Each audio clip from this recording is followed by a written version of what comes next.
Det var jo en fest. Altså, i går til faniseringen, det var helt fantastisk. Og der var virkelig, altså, det var virkelig god stemning. Og vi havde jo verdensmusik og dans og så mange glade kunstnere og glade mennesker, der kom forbi. Så det var jo fuldstændig fantastisk.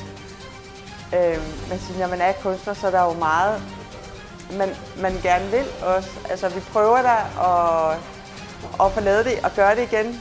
Men det er jo et kæmpestort arbejde at lave det. Og vi laver jo alle sammen også kunst. Bare arbejder jo også helt med meget timekunst.